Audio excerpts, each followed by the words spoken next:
Immediately to my right is Representative Gary Simmerl, and today's his birthday, so we want to say happy birthday to him. Happy birthday! To my far left is Representative Leon Stephanakis, and Katie Owens is our staff, and she will be taking care of us today.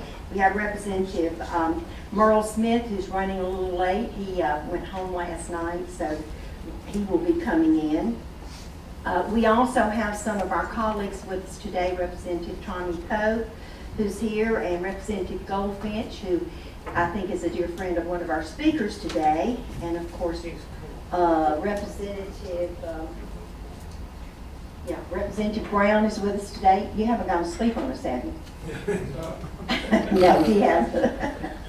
Okay, and we're also going to hear from our sponsor of our bill this morning, Representative Bill Taylor, who is here with us, and we appreciate that. So, Representative Taylor, if you'd like to begin. Thank you very much, Madam Chairwoman, or Rita, as we prefer to say. Thank you. Mr. Ryle is also with us. Representative Ryle, welcome to the table. Representative Taylor. Thanks to this committee for hearing us. This bill has been filed in 3 different sessions. This is its first hearing, so it's a mile marker just from that standpoint. Thanks to all the folks in the audience. I believe most of them are Fair Tax supporters. Many of them have worked extremely hard in the grassroots area, and I'm so glad that they're here today to show their support. I'll be very brief because we have a couple of key sponsors, key speakers here that need to have the information to you. You know, in politics, it seems hard to find agreement on a lot of things. I think there's one thing that's for certain: nearly everyone in this country and in this state agrees that the tax system isn't fair. It's broken. We can only look to the latest scandal of the IRS to see what's going on the federal level. We also know how the federal government works with the IRS. The taxpayers are guilty until they prove themselves innocent, and they have the powers that are more immense than any police agency in this country. So taxing isn't fair, even the rates and the way it's administered. Even here in South Carolina, our Department of Revenue, DOR, they don't get a lot of attention, but they can be pretty unfair, and they can be pretty brutal in their approach to collecting taxes when they just decide to go after something that may not even be fully authorized. So the bill you have before you is truly a game changer. It would be, clearly we would be the first state if we enacted the fair tax in this form to do such. But other states, you know, are doing pretty well. I tell you, there's a national magazine that came out this week, and you can see the headline on this, and it says, "High taxes have boomers on the move." And it's a pretty lengthy article about where we are in the tax states with the least taxes. Unfortunately, we're not amongst them, unfortunately. And when you hold up the map and you look at the states where the white states have no income tax, and then the green states that do, and if you compare the tax rates, just looking at this, and we have a lot of different tax books that we can look at, but you know, South Carolina is right up there at a 7% state income tax rate. We are up there almost at the very top. Oregon at 9.9, Idaho is 7.4, but we rival New York, you know, at 8.82, and California at 13.3. But here's the fun part of that story is our tax rate is 7%, and I did some research this morning again to verify this. We have the lowest threshold, so our 7% kicks in really fast. You know, it's at $14,000. It kicks in. So we're really very highly taxed when it comes to this. And when you look about, I'm going to read one little section here. According to Travis Brown, whose book How Money Walks, he used the IRS tax data to analyze whether state income tax acted as a magnet to attract people from other states. He said over $2 trillion moved between states from 1995 to 2010. That shift left some states much richer and other states states considerably poorer in that process. And based on his calculation, Florida was the biggest winner with a gigantic $86 billion gain over that period from the folks that moved there. Of course, who lost? New York, New Jersey, and Illinois. And in Illinois, of course, they keep raising their tax rate. And people are fleeing like crazy. It's called the Great Boomer Tax Migration. And people aren't looking in this article for climate as much as they are a better tax position. And when you look at where we are advertised right there. It's on the 7% tax rate. So unless you dig deeper and figure out what it is, we're taken off the list real quickly. And that's unfortunate because look at this climate, look at this state. We're a wonderful state, a place you should move to and live, and we invite them. And yet the 7% tax rate just chases folks away from here. If we had no state income tax, and if we had no corporate income tax, and if we had a fair tax and a consumption tax what people spend, not what they earn, it's a lot fairer. Now, I understand the complexity of the tax code to some fairly good degree. I've served on the House Majority Caucus Tax Reform Committee for the last several years, and I understand how difficult it is to weave all of this together and then try to pull some of it apart. But I believe that it can be done, and I believe it's a process that can be done over a period of time.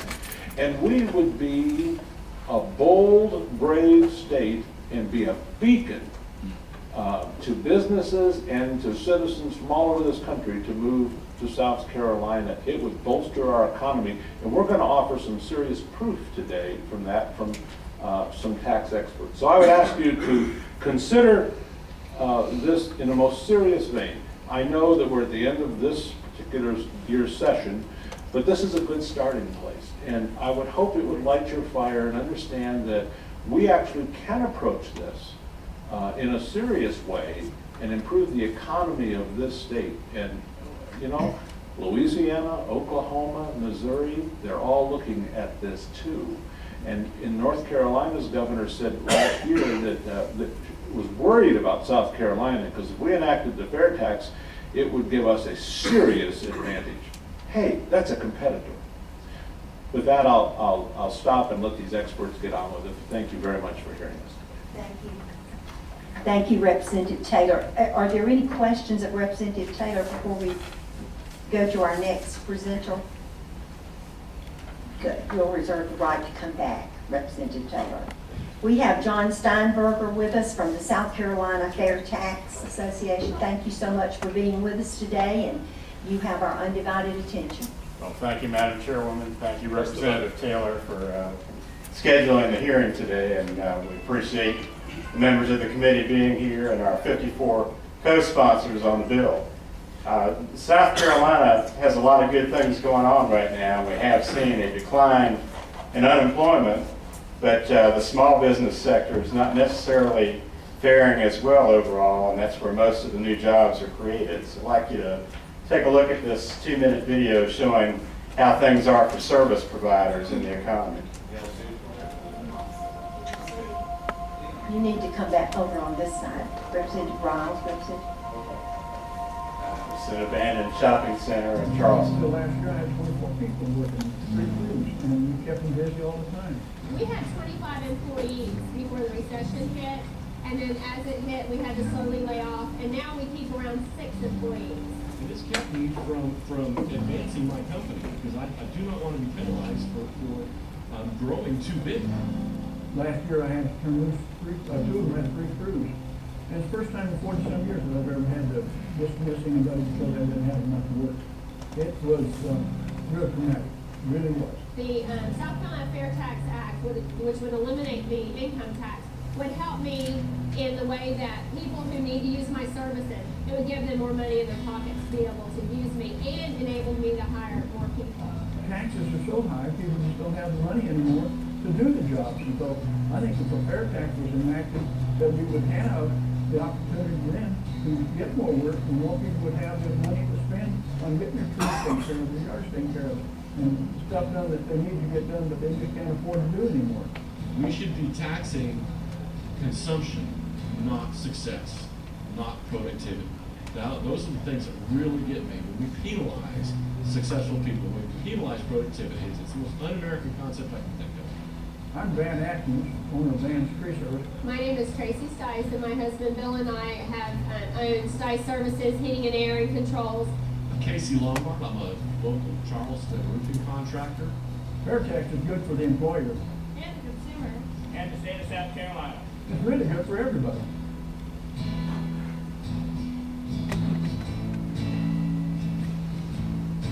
So you can see that's the face of the small business community, and those service providers depend on people with disposable income to support their businesses. So I want to start out with the principle that the income tax was not a founding principle. It was actually brought in to the federal government in 1913, and it was brought into South Carolina in 1921. And the purpose of introducing it in South Carolina was so we did not use local property taxes to fund state government. That was accomplished by 1940, but we kept our state income tax in place. As Representative Taylor said, there are 9 states without an income tax, and Texas, Tennessee, and Florida would be the ones most familiar to us. And economist Art Laffer has done a study showing that 62% of the new jobs created in the last decade were in those 9 states. So a very big advantage that they have in attracting entrepreneurs and job creators. Just a little summary of our tax code that funds our general fund. The 7% personal income tax that Representative Taylor was talking about is, I believe now, the 12th highest in the country. I think Arkansas lowered its tax rate, so we may be the 11th highest at this point. The 5% corporate tax is not paid by many corporations and makes up a very small portion of the general fund. And then you can see the 6% base state income tax has numerous exemptions. The 2009 and 2010 Tax Realignment Commission found that we actually exempted more revenue from sales tax collection than we collected by $0.2 billion.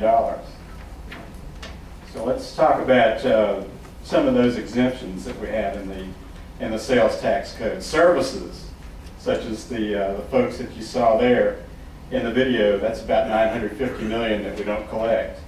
The medicine, that's about $600 million. Unprepared food is about $350 million, and the $300 cap on new car purchases is $170 million. So the South Carolina Fair Tax Act eliminates the personal and corporate income tax, and it just replaces our existing sales tax code with a broad-based 6% tax, and we'll get to some more research that our economists did on that, on all new goods and services. The exempted items would be purchases that a business makes for the delivery of their good or service, as well as used goods and expenses for education and training. So as I said, we had an economist in Florida, Karen Walby, who couldn't make it here today because her husband's going through chemotherapy treatment. She wanted to be here, but this is the week he's receiving his treatment. She's the former chief economist for the state of Florida. And what she did is she looked at our base, our retail base for goods and services, and estimated that to be about $111 billion. And so her latest calculation is that our base sales tax rate would be under 6%. She said anywhere from 5.63% to 5.99%. So it would actually be lower than it is today. And another thing to keep in mind is if we stretched our sales tax base to the fair tax model, our county governments and school boards could actually lower the local option rates that are being charged. So the overall rate at the register could be anywhere from 1% to 1.5% lower than it is today using the broader base. Okay, one of the provisions of the fair tax that's very important to understand is it untaxes the poor by providing what's called a family consumption allowance or prebate payment that goes out to each legal resident household on the first of each month. So what it does is uses federal poverty rate tables to make sure that every South Carolina legal resident will get paid in advance that sales tax money that they would pay out for necessities. So basically all the taxes that they're paying for food and medicine and their basic needs would be given to them in the form of a rebate at the first of each month. And what that means is that a family of four would have to spend $2,500 a month on goods and services before they paid any net sales tax. For a two-adult household, that would be about $1,900 a month in spending before they pay any net sales tax. So what it does, it goes out to all legal households, and it would be checked through E-Verify. So it basically increases the spending power for people at all levels of income, whether they be poor, middle class, or wealthy. And here's something that Representative Taylor alluded to about tax collection. First of all, in order to increase the rate, it would take a 2/3 majority of the House and the Senate. In order to decrease the rate, it would just take a simple majority. So it definitely protects the taxpayers, but more importantly, if there's a hearing regarding the sales tax collection, right now, you're guilty until you can prove yourself innocent. And it does not follow the due process that our system of laws does. So the State Revenue Department uses the same model as the IRS in terms of you, the taxpayer, has to prove that you paid your taxes rather than the government proving that you did not pay it. And B.J. Rogers, a friend of mine in the Charleston area, has a service business where she actually stocks offices with plants and maintains them. And the State Department of Revenue hit her with a big bill, and it took her tens of thousands of dollars to prove that she did not owe that money. A lot of time off the job and time spent in the courtroom trying to deal with that. So that won't be the scenario under the Fair Tax. The State Department of Revenue will have to prove you did not pay what you owed. And the law will be clear to everybody so we know who owes the taxes and who doesn't. Okay, a lot of research here, the fact that not all taxes are equal.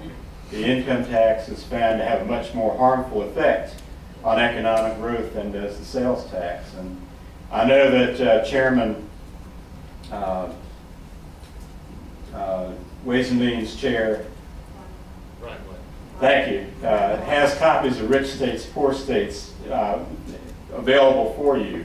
So you can look through it. As a matter of fact, there's an update that just came out, and they look at all 50 state tax policies, and it shows without a doubt that the income tax has the most negative impact on the economy, and that those states without it have much more state gross domestic product growth as well as job creation and per capita income growth. So that's been verified through about 4 iterations of that Rich States, Poor States report. Okay, also the sales tax is a much more stable revenue source. So during the recession that we had a huge decline in income tax collection and a relatively modest decline in sales tax collection. And that's been borne true in all 46 states that have a sales tax. And also it's much easier to comply with than the income tax. There's a lot more tax avoidance when it comes to income tax versus the sales tax. As Representative Taylor said, it attracts wealthy retirees. The movers, the high-income people, the job creators are leaving those high-income tax states, and they're going to the zero-income tax states. That's where the wealth is going. That's where the money's going. If you think of wealthy retirees, they're job creators too, because they're buying a house, and a realtor's getting a commission. They're buying cars. They're donating lots of money to charity and giving their time. So they're the types of folks that we want to have here, and they definitely help the economy. There have been lots of recent examples of high-profile people. Economist Laffer moved his firm from California to Tennessee. Glenn Beck moved his radio staff and communication staff from New York to Texas. Almost all the professional golfers reside in the state of Florida. A lot of them would choose to come here to South Carolina if we didn't have an income tax. I live in Kiowa or Seabrook or Hilton Head or Myrtle Beach. Think about the Charlotte area. A lot of folks, Carolina Panthers would be moving here. NASCAR crews would be moving here to escape the North Carolina income tax. So there's a lot of out-migration that goes where the biggest tax advantage is. And the most important reason why we need to pass this legislation, once again, is it increases the disposable income that a family has, which means that they can invest in local businesses. So these are some examples that an accountant came up with. A married couple with 2 children with $55,000 in taxable income would take home an extra $428 a month. That's going to be put into the local economy. My wife and I would take home more than $500 in additional money per month. And I like to patronize Representative Stavronakis' family business, Manny's Restaurant, Great Greek Chicken, and we probably go there about 2 or 3 times a month. Well, if we had that extra $500 a month in disposable income, we'd go there 2 or 3 times a week. And I just discovered the Mediterranean shrimp, so maybe even more often than that. Neither of us like to cook. So that's the example. When people take home more money, it means that they're going to put it into the economy, hire those service providers we saw in the video, go to the restaurants, get those home improvement projects done that they've been putting off, and the whole economy grows, and the small businesses will be able to expand and hire. We also have with us CPA Johnny Fryer, but I'll take questions here before turning the floor over to him. Okay, thank you, Mr. Steinberger. I'll just tell you that we've also had Representative Loftus and Representative Talon and Representative Wells join us at the table, and our member, Representative Merle Smith, has now gotten in. So any of the chair have questions for Mr. Steinberger? Representative Stavronakis. John, thank you for being here. What does your group estimate the revenue collections would be by repealing all of the exemptions and putting the 6% sales tax in place to replace what we have now in terms of income tax? It would be $6.3 billion minus the prebate would be on top of the $6.3 billion. So it'd be revenue neutral for what our budget is and the prebate money on top of that. Well, I guess what I'm asking is new revenue by closing the exemptions is basically what we're talking about, right? Right. What do your group estimate that would create in new revenue? Over $3 billion. Over $3 billion. Do you know how much over $3 billion? Do y'all have something more exact? I'd have to go back and check Dr. Walby's numbers, but it is over $3 billion. And talk to me about this prebate some more. I mean, the way I view this, you're saying that you would just send a check to every resident household in South Carolina before you have any idea what they're going to spend that month. You would just send them, what, $2,500? Well, that would be how much they spent at the retail level. It would actually be about $150 for the family of 4. That's how much they pay in sales tax if they spent $2,500. Rather than by check, the preferred method would be an electronic transfer to a bank account or an electronic smart card, and we wouldn't be tracking how they spend their money. They would just automatically get that money to cover their sales tax expenses for basic needs. So you're sending people a check without having any idea what they're going to spend or what they're going to pay in taxes for that month. That's correct. We just assume that, or we guarantee that no South Carolina family will pay any net sales tax for spending up to the poverty level. Are there any exemptions that are in law now that would remain in effect with the bill you're supporting? The exemptions would be for business expenses. So if Manny's bought a new service truck, then they wouldn't pay tax on that because it's used for their business. Education and training expenses would be tax exempt. So if there's a conference that the local school district does, there won't be any sales taxes with that. and used goods. So if you buy a used car, there's no sales tax on that. But for a wage earner, obviously they would qualify for buying a truck and not paying tax on it. They would pay a 6% or whatever lower amount we come up with. So in the business environment, there would be some exemptions, but the wage earner environment, the worker environment, the fixed income environment, there would be no exemptions for any of that. That's correct. That's all. Representative Hosey? Thank you, Madam Chair. Mr. Steinberger, good morning again. I have been an advocate for fair tax ever since I heard about it years ago. However, I need to know what process took place in getting this information put together. Do you have town hall meetings across the state to get input on this bill? Well, that's a great question, Representative Hosey. What we did is we used the federal fair tax model, which is based on $20 million in economic research. So what we did was we hired a draft attorney to use the federal fair tax model. Of course, we don't have to deal with Medicare and Social Security taxes and capital gains and dividends, but we followed the same model using the same definitions, and then had an economist figure out how much, what tax rate it would take to be revenue neutral. We have held hearings or meetings all across the state to inform people about it, but we're using the federal fair tax model. Mr. Taylor mentioned about the citizens leaving the state or whatever, somewhat, talks about tax bases, somewhat indirectly. And when we look at the population that South Carolina has incurred over the last 10 years, that doesn't seem to be the effect. When did this movement take place? It's been happening over the past decade. If you look at the last census, Texas added 4 seats in Congress. Florida added 2. Of the seats that changed hands, all but 2 of them were in the zero income tax states. And we happen to be one of those. We have grown now to a new congressional seat. The South Carolina population has increased to 4.6 million people.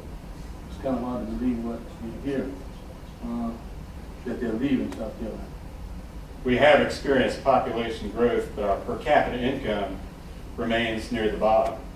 So one of the dynamic effects of not taxing income is that the per capita income of our households will go up. When we name this a fair tax,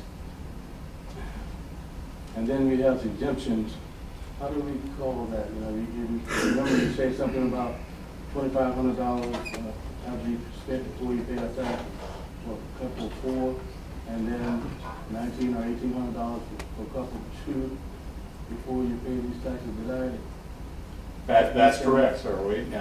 We go under the assumption that no one should be paying the tax below poverty level spending. So it's based on the Health and Human Services poverty level calculation. That would probably be amended somewhat in the long run. But thank you so much. Thank you. Representative Seymour?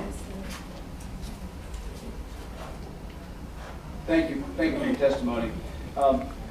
As you know, we've been dealing both from the House side, and they've talked about it, I'll use that term a little loosely, in the Senate, about tax reform, because there was a lawsuit filed that basically challenged the exemptions. As you know, the Supreme Court has ruled.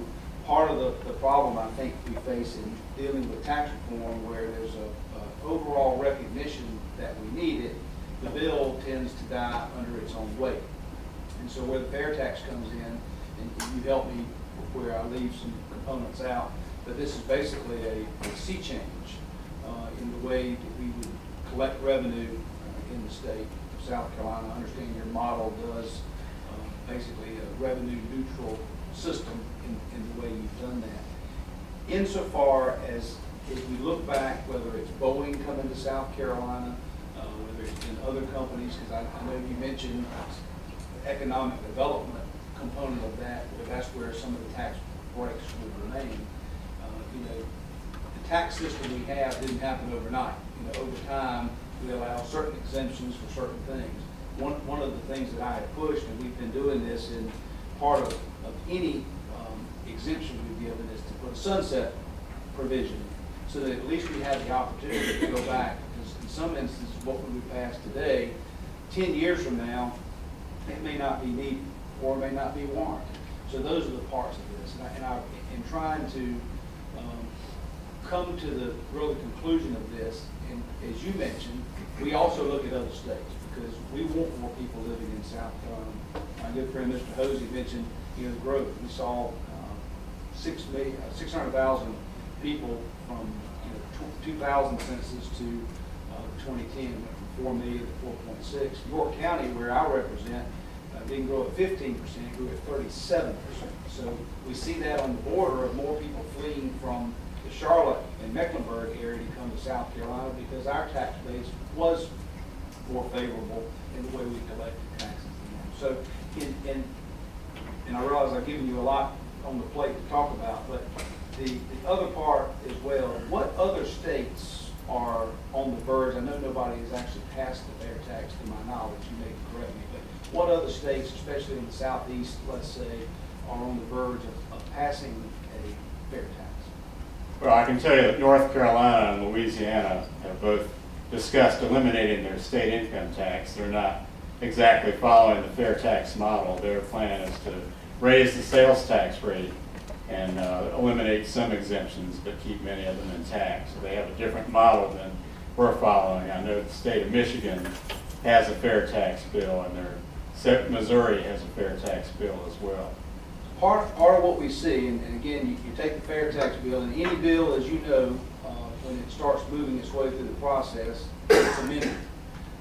And when we looked at what we were attempting to do with tax reform, there was a tax committee, kind of an ad hoc committee that came up with recommendations. But this is the money committee. So that bill that my good friend Mr. Pope and Mr. Taylor worked on, it had to come back through Ways and Means, and by the time it got through, I don't know that it looked exactly the same as it did when it had originally left that committee. And because you have certain folks that are out there, for example, Mr. Locke has asked me the question, and I'll ask you, are home purchases under the fair tax plan, are they subject to 6%, the real property? For new homes, but not for pre-existing homes. So for new homes, so you set aside, if somebody buys a pre-existing home built in 1973, they don't pay, but if somebody builds one today, and then I start wondering, does something like that then stymie construction?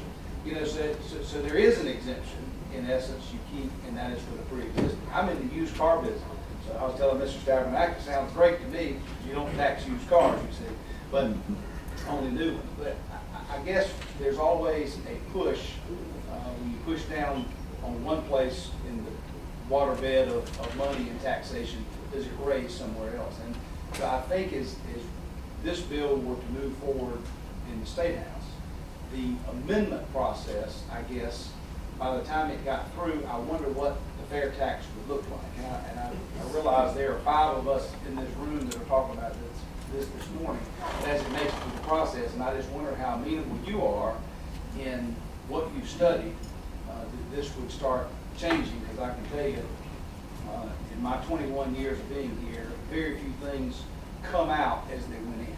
And so I guess in looking at it from all the different groups that will be involved in trying to shape this, much like we saw with tax reform. I mean, it changed dramatically from what it came, and then eventually it died under its own weight. We just passed a bill not too long ago that took it in bite-sized morsels, if you will, to try to make sure that we could pass tax reform incrementally, because we realized it didn't happen overnight. We weren't going to change it overnight.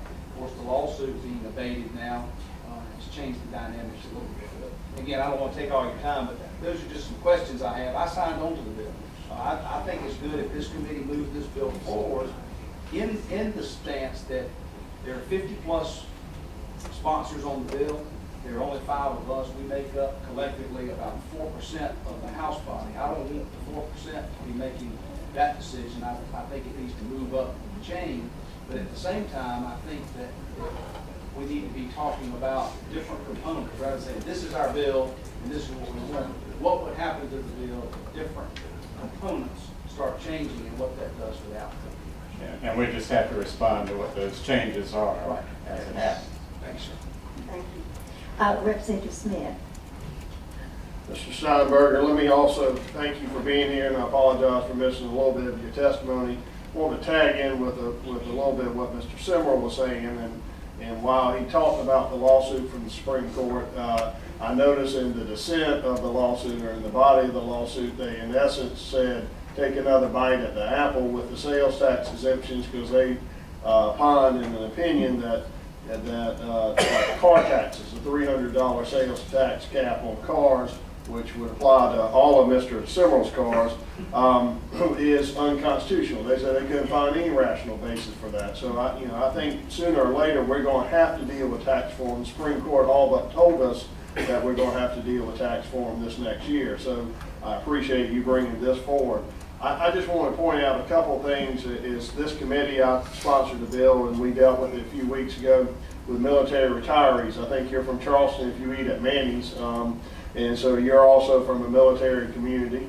And I see it time and time again with military members, and I want to point out is that most of them are residents of Texas or Florida. And the reason they're residents of Texas or Florida is for income tax purposes. And and we had a bill, I hear it time and time again from our military community, that when they look to retire in South Carolina, that the fact that their military retirement is taxable to income taxes, where if you went to Tennessee, or you went to North Carolina, or you went to Florida that doesn't have income taxes, or Texas, that's a disincentive to retire here to South Carolina.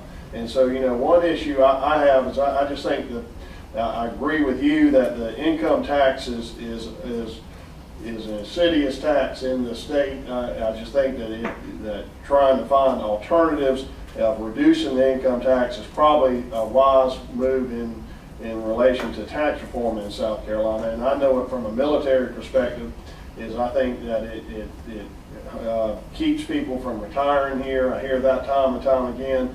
And also I think the fact that people maintaining their residencies in other states for income tax purposes ought to speak volumes about what the military community thinks of the income tax. So I would urge you when you're talking about that is to bring those examples up.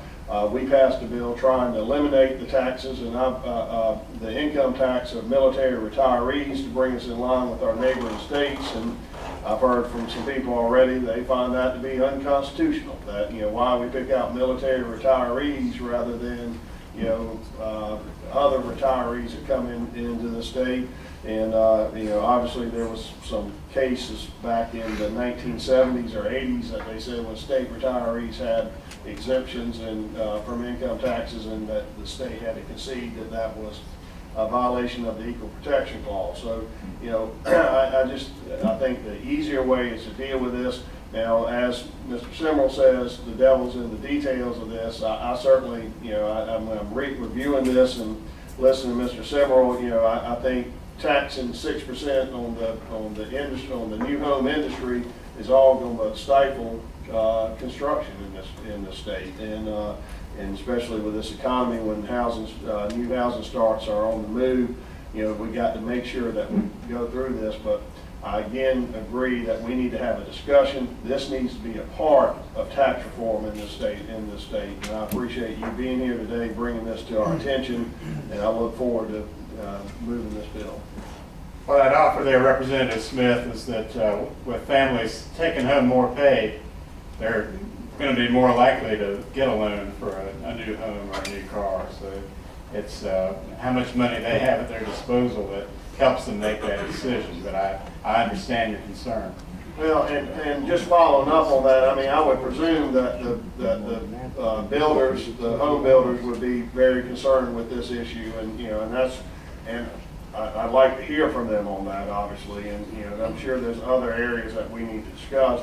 But the fact remains is I think, again, dealing with the income tax is, a sales tax is much more preferable than the income tax, and that's where we need to keep our focus.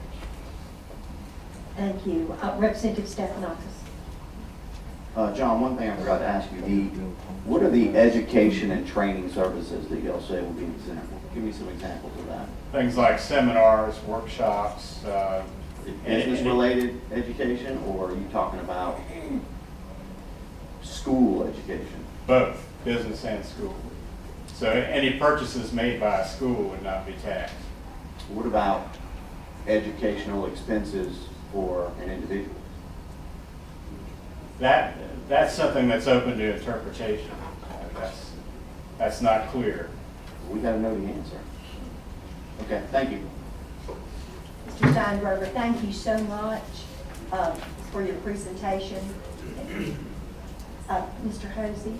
Just one quick one. Barber shops, beauty shops, and those will be included in this exemption? They will be taxed. Those are services. You have to, your haircut gets taken care of. Okay. Mr. Steinberger, thank you so much. We're going to move on to Mr. Fryer, a CPA, who's going to share with us some information now. And then if we have other questions, we can bring you back, Mr. Steinberger. Thank you. Thank you, Madam Chairwoman and the committee for hearing our argument for the fair tax. I want to thank the people who came from Myrtle Beach and probably the upstate and all over for attending. I'm also proud to have my father here. I was probably 6, 7 years old, and he said, we shouldn't be taxed on our income. We should be taxed on our consumption. And that's something that stood with me for my entire life, as short as it may be.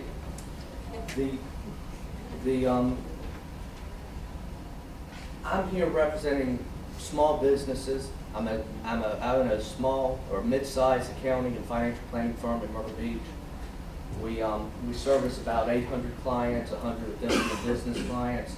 So I've got experience with the tax laws. I have experience as a small business owner, and I come here representing a fair amount of individuals and small business owners. Einstein said the hardest thing in the world to understand is the income tax. The only thing that has changed is that it's become more complicated and more convoluted since Einstein's time. It's impossible to separate talking about our state income tax from the federal income tax simply because we're what's called a piggyback state, meaning our state income tax. Help you sound a little bit, you gotta get right in there and move toward this thing. I should be taller. Louder. I blame my father for that. That's a good radio man that takes care of you. Thank you. The state tax is inherently tied to the U.S. tax because we're a piggyback state. We're actually what's kind of called a piggyback plus state because we have some additions and minuses to it. But the first line on the SC 1040 begins with what's your taxable income on your U.S. 1040. So many of us have arguments against the U.S. tax code. This is a way to separate and untie ourselves from this convoluted system. Freedom is the absence of necessity, coercion, or constraint in choice or action. We're not arguing that we don't need to pay taxes. The government needs to and must be funded. But this country was founded on freedom, and we should have the choice on how we pay our taxes. One of the biggest arguments about the income tax is it's extortion. Some people would say, I wouldn't go quite that far, but it's forced upon us. Some of us choose to live more frugally than others. Some of us live way above our means. The question is, how do you want to spend your money, and should you have the choice? George Orwell wrote, man is the only creature that consumes without producing. Most read this and process it as a tragedy of slothfulness and waste. Yet the U.S. tax code rewards the consumer and punishes the producer. Is this the best way to fund our government? Milton Friedman, my favorite economist, and probably my favorite quote from him, is one of the greatest mistakes is to judge policies and programs by their intentions rather than their results. The intentions of a progressive tax, which the U.S. tax is, and is that the rich pay a greater proportion of the taxes than the poor. But what's happened is the legitimate pays the taxes for the illegitimate. With the fair tax, everyone pays tax when they consume. Now, Mr. Steinberger spoke a little bit about the prebate. I'm probably not going to go into as much detail, but I think the biggest holdup would be, what about the poor? We exempt up to $14,000 from state income tax. What about the poor when they go buy their necessities? I'm not going to read this to you. You can find it on the South Carolina Fair Tax. But the important thing I want you to realize is, in order to get the prebate, you have to have a valid Social Security card. And Mr. Steinberger alluded to it. It's going to be checked through E-Verify. What that's going to do is it's going to, the fair tax can be and will be the best policy that we can produce to help us with our illegal alien problem. Because they will not be getting the prebate, yet they will be paying the sales tax when they consume. That relieves the small business owner of as much responsibility and puts it on the individual. Economics is proven by the path of people. And just as people will go to a lower income tax state than a higher income tax state, illegal aliens will flee South Carolina when they do not get the prebate and they have to pay the sales tax. The fair tax will not only bring everyone into the tax pool, it brings all economic activities into the tax pool. An all-encompassing tax base must include money earned in the black market. This can only be done by taxing consumption. The question is, are you tired of subsidizing the tax payments of drug dealers, thieves, and gangsters? I tell you, I live in Myrtle Beach, and it's amazing the amount of people that come to my office because they want to buy a house. They haven't filed taxes in 8 years, but they need to show some income all of a sudden. Myrtle Beach is known for a lot of things, a lot of great things, but we have a lot of entertainers, and none of them pay taxes on their income. They do consume. The whole idea of the fair tax is that by broadening the base and making it fair, we're going to be able to lower everyone's individual tax burden while staying revenue neutral. This is going to give us all more spending money. It's going to help. You know, we talk about the new home purchases, and it's something that's concerned me. I think about these things. I don't watch a lot of TV, and I wonder, well, what about new cars, new homes? They'll find an equilibrium. If you're not paying income tax on 7% of your income, that's a huge savings. If your taxable income is $100,000, that's $7,000 a year that you're saving. So there will be an equilibrium. There may be an inequality to it at the first 6 months, the first year, but there will be an equilibrium. It's going to take more than leadership. And South Carolina has the potential to be the first state to pass the fair tax. But it's going to take more than leadership from this state to get it done. It's going to take something that many citizens don't believe our legislators have, and that's selflessness.